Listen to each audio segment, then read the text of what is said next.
Taking this time to settle down and settle into our evening meditation. Time to pause and become present. Moving the mind away from the ways of the world, issues and concerns, the various roles that self engages through. Allowing the mind to settle into an inner calm, clarity, peace, and presence. Especially by offering the mind the object of attention, just the naturally occurring sensation of our breath. Coming back to simplicity in the present moment, away from complexity, just noticing the inflow, outflow sensation of each breath in the present moment. But firstly, relaxing our awareness down into our body, breathing out stress, tension, feeling into our body, getting a sense of our body sitting here,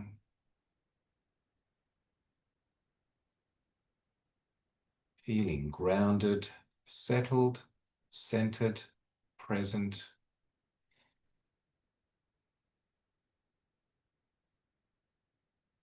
Noticing a few contact sensations, feeling our feet connecting with the floor, contact sensation, feet against the floor.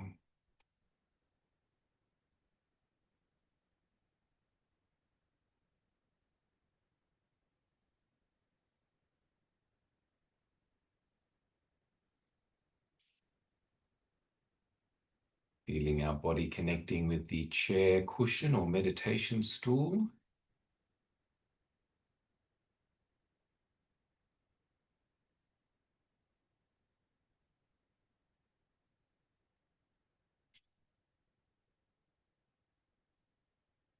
Feeling our hands resting in our lap, sensation of hands and fingers. Just noticing, sensing, feeling.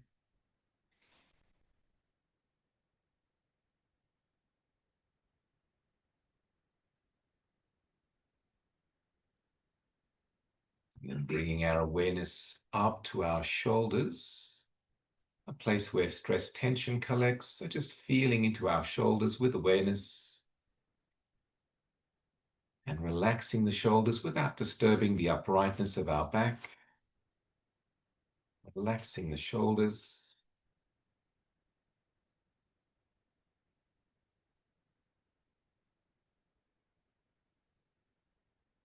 Feeling into our chest area. Relaxing the chest area so that we can breathe freely.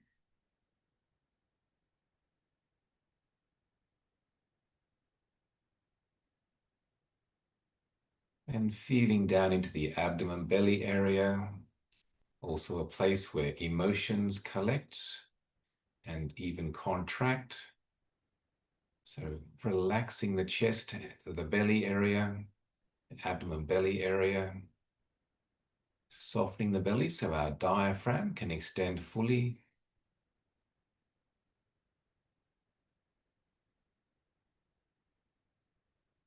And then feeling that soothing motion, the gentle rising up with the in-breath, relaxing down with the out-breath. Letting our body find its own natural rhythm and process of breathing. Feeling that soothing motion.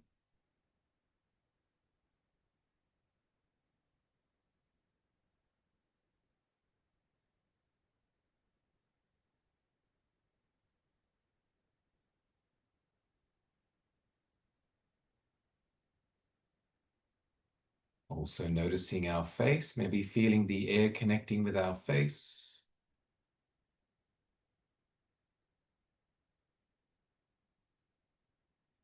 Perceiving some degree of light coming in through the closed eyelids, and even looking into that lightness, brightness, blankness through the closed eyelids.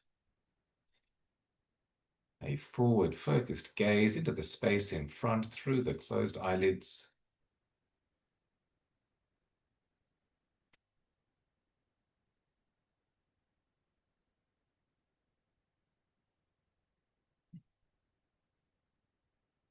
And not being distracted or disturbed by background sounds if we do hear any. Same with the internal mental sight or sounds of thoughts, not getting caught up into those, but rather choosing to bring our awareness to our breath, our reference point for the present, appreciating that we only can feel the breath in the present moment.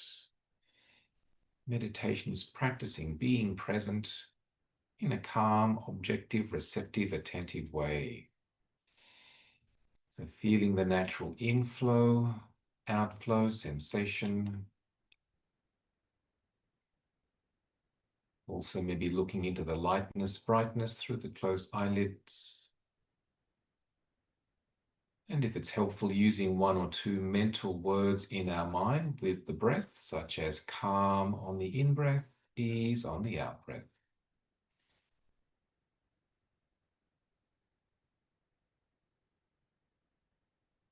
Letting the mind settle into its fundamental nature of inner stillness, silence, spaciousness, calm, clarity, peace, and presence.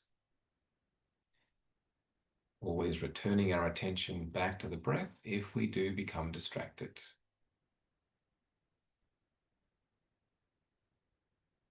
Feeling and knowing each soothing, therapeutic breath.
Please help yourself to some tea, coffee, biscuits.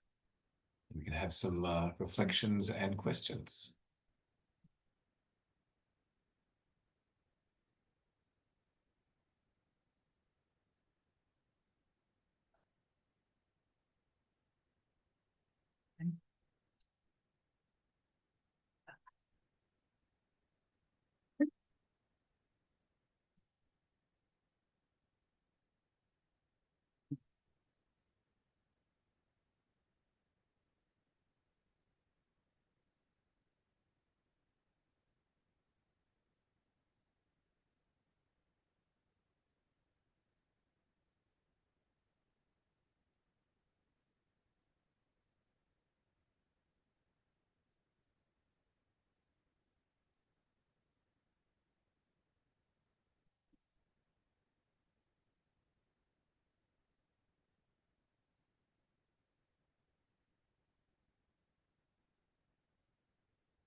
So I've been working as a psychologist now for nearly 30 years. Started as a psychologist intern at Royal Prince Alfred Hospital down in Sydney. That was in 1998. So I was an intern for a couple of years, then became fully registered after the 2-year internship, and then developed my own private practice in Sydney for many years, and then up here, the transition period, seeing people up here and then also in Sydney. So flying up and down every week. That was for 5 years. Sleeping in my practice in Sydney, North Sydney. So happy to be just up here now, not having to be traveling so much. And a question which I have always asked people over the last nearly 30 years when they come to see me is, how has your mood been? Which is sort of like saying, how have you been feeling? But more of a psychological sense. So how has your mood been over the last week since we had a last session, or 2 weeks or a month or so? And I've, on reflection, I've noticed a bit of a difference in people's response over the last 3 decades. And probably in the last, say, 10 years, and even more specifically, the last 5 years, when I ask that question of people, they say, oh, it's been up and down, up and down, up and down. So feeling sort of up or feeling down, not sort of high up or high down, though there are those people experience that as well, but more sort of up and down, up and down. So not even, not sort of stable, but fluctuating. So I was reflecting, considering our well-being feeling well, feeling good, is really important as a human being.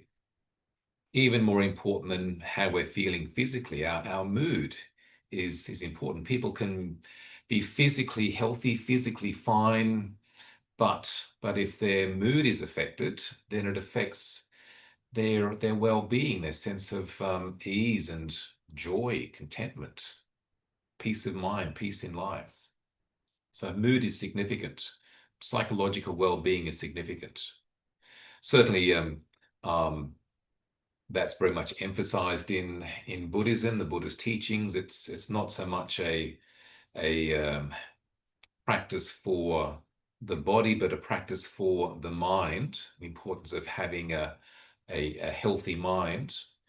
Even there's a lovely saying in the Dhammapada, the book I shared a few weeks ago. This is a little Dhammapada collection of teachings, and one of my favorite verses is, a healthy mind is the greatest gain. Contentment is the greatest wealth. A trustworthy friend is the best of kin. Unconditional freedom is the highest bliss. So it begins with a healthy mind is the greatest gain. More than um, external wealth and so forth, and even physical health, to have that healthy mind. And on reflection, I was thinking that what's changed?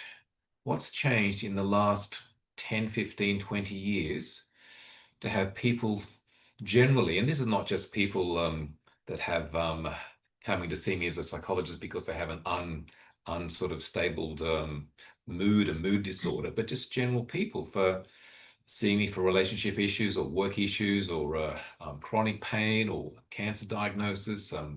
And they're all saying, oh, my mood's been up and down. So, and I think that what's a cause of this is our lifestyle, the lifestyle that we lead.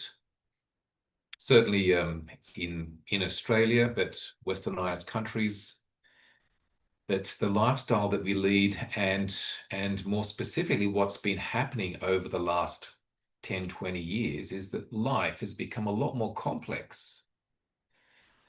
The complexities of mainstream regular life for people, more complex, um, more challenging at times, more confusing at times, more demands.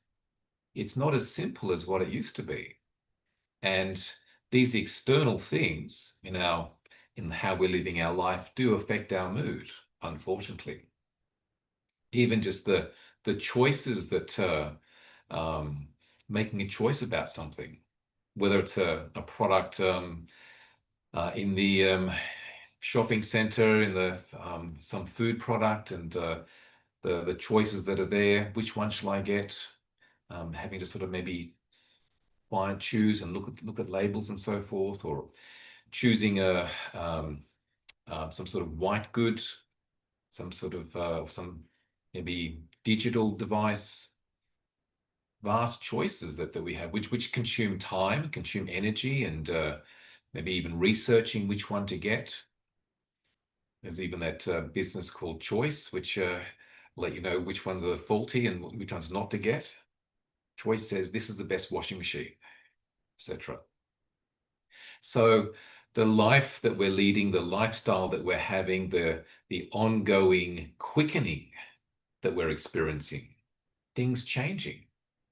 You know, you might get used to a certain Microsoft software that you've been using for 5 years or so, then suddenly they change it, and you've got to sort of, where's the button for when you're making a new email? It's all changed. Or even with our phones, that every few months you've got to download a new sort of thing, upgrade, so it'll function and get used to something new, and they change automatically the font that you're using or certain settings.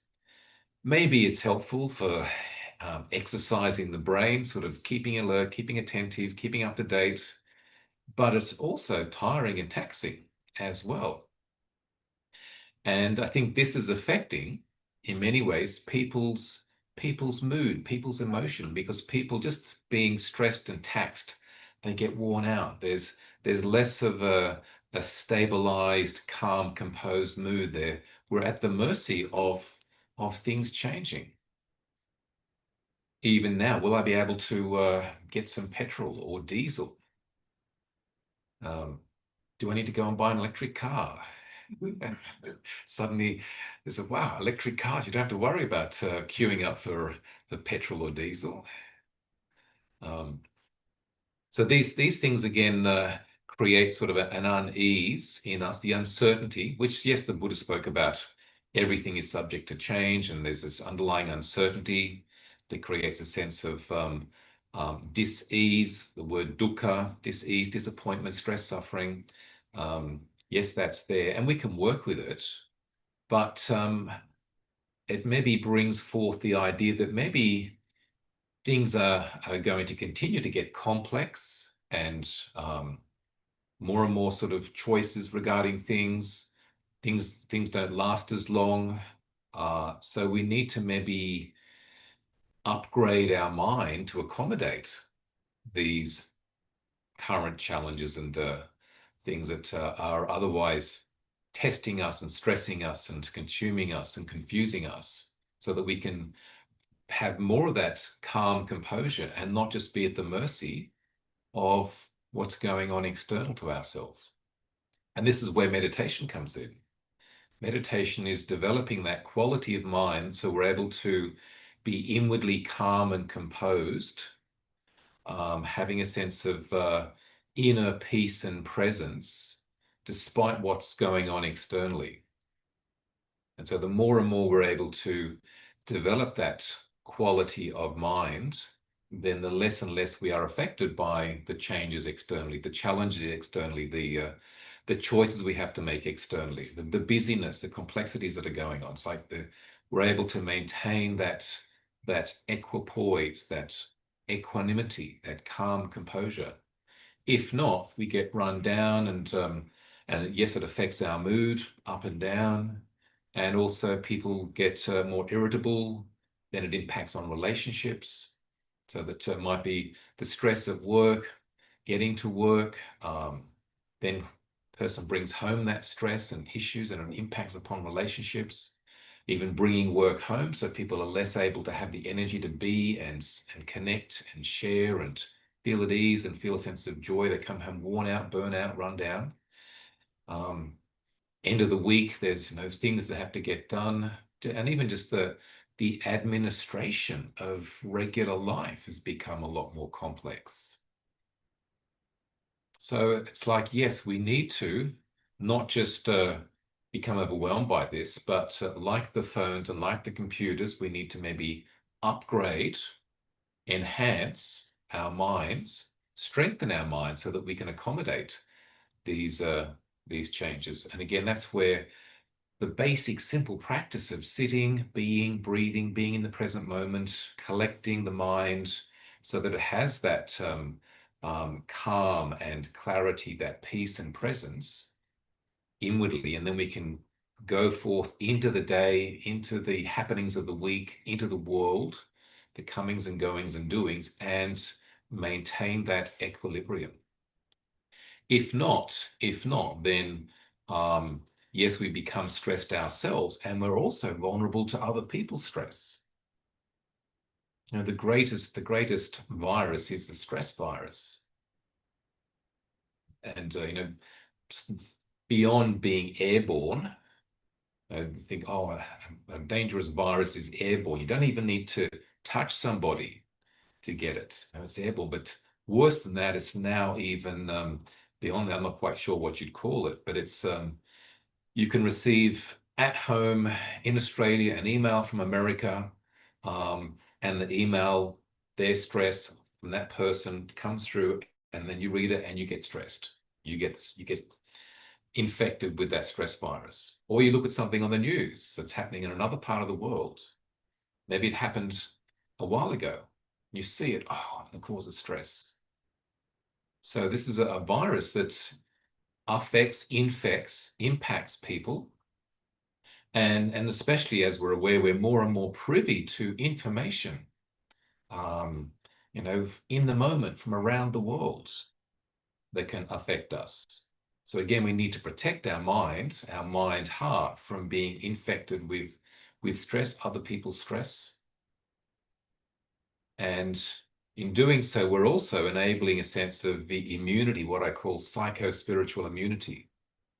Psycho, psyche, the mind, spiritual as in like spiritual qualities, especially heart qualities. So psycho-spiritual immunology.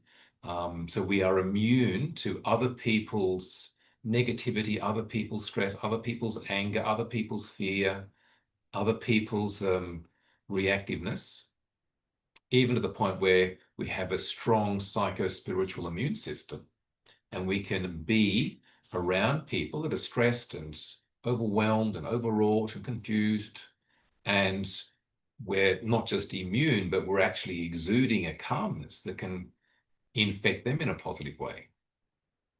So just as stress is can be infectious, so too calmness and feeling grounded and centered, maintaining equanimity, calm composure, kindness and compassion, that can also affect and radiate and help other people in a great positive way.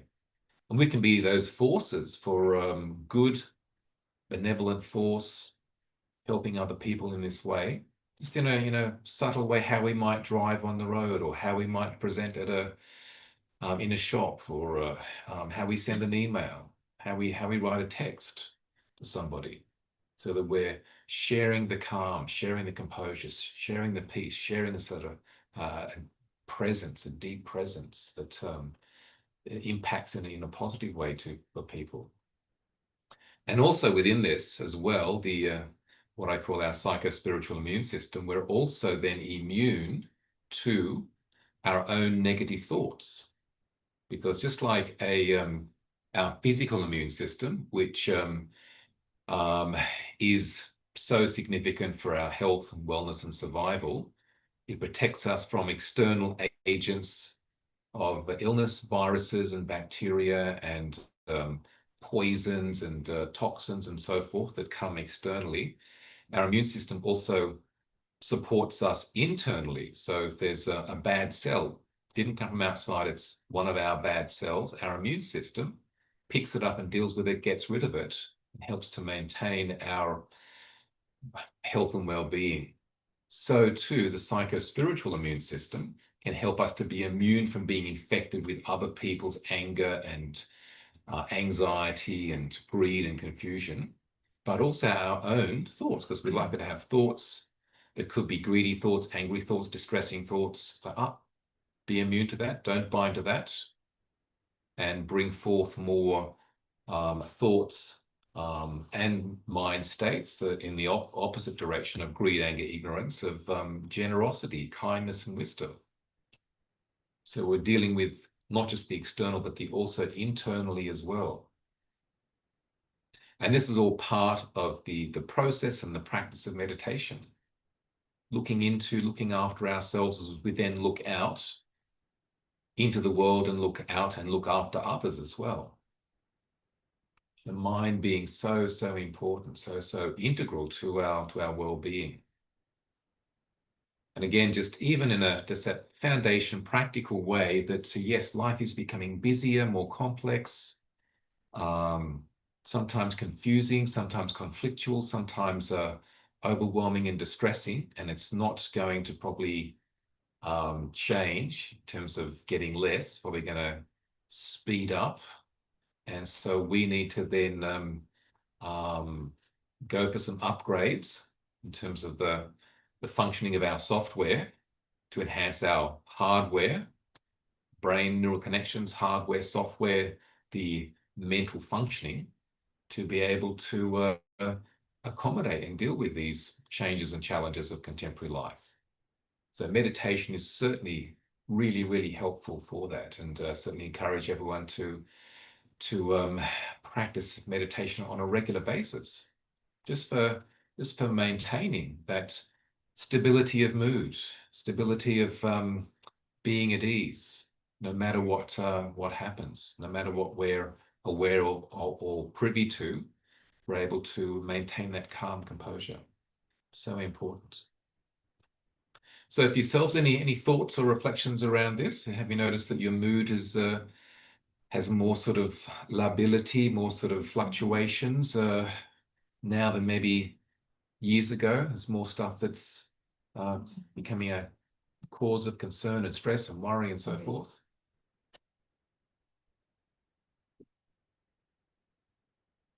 Or maybe the opposite. Yeah.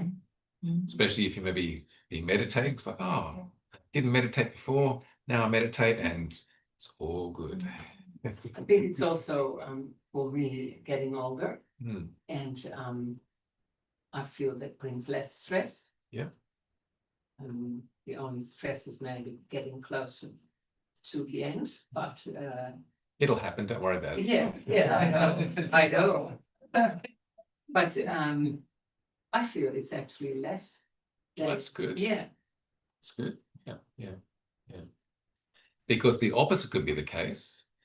No, oh, I really feel my age because I can't do this stuff on the computer, these upgrades, and trying to choose sort of this and that, and I can't see so well, and my hearing's starting to go as well, and it's aches and pains in the body. It's no fun getting old, and it's a young person's world. And but if it's less stress, that's fantastic.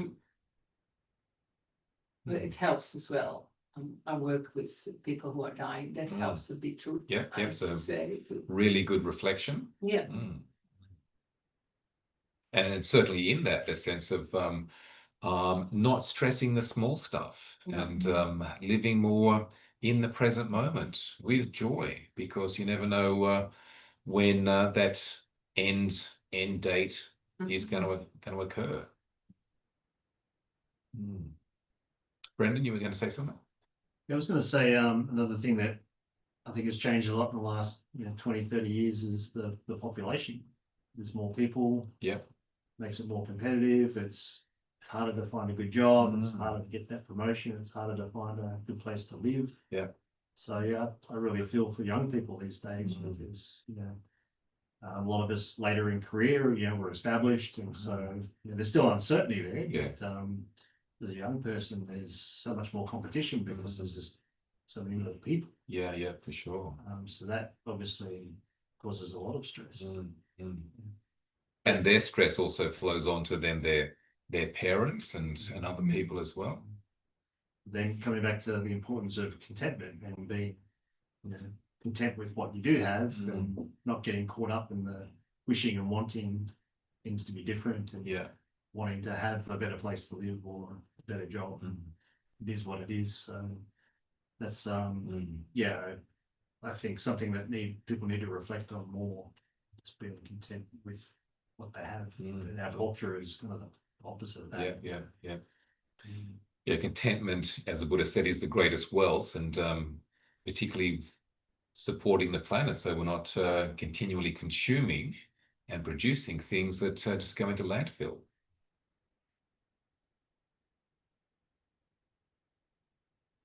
Also with the amazing but maybe also distressing changes with technology, that can also create a sense of unease. People are considering now that, okay, well, if I'm a high school student or studying at university, this particular course of study, when I get out, maybe there's not even any jobs. So it's just obsolete. And so that creates a sense of confusion. Even also with job security, will I have a job in 5 years' time? I've got a 30-year mortgage.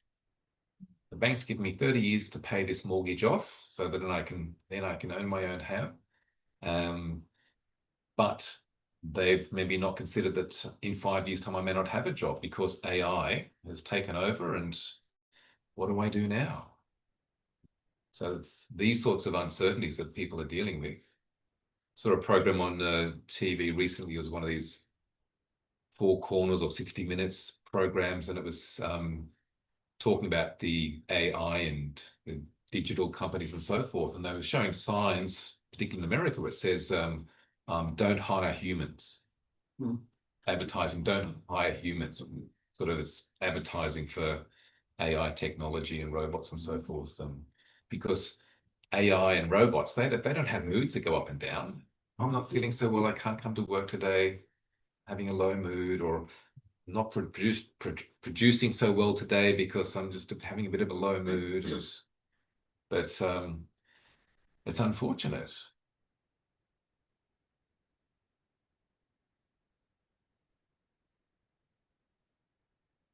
So maybe really important for not just for us to practice meditation, we're all over 25, but for the younger people to be practicing meditation, not just upgrading their phones, but upgrading their mind to be able to deal with the increasing complexities and stresses and challenges that life and the world is going to be offering up.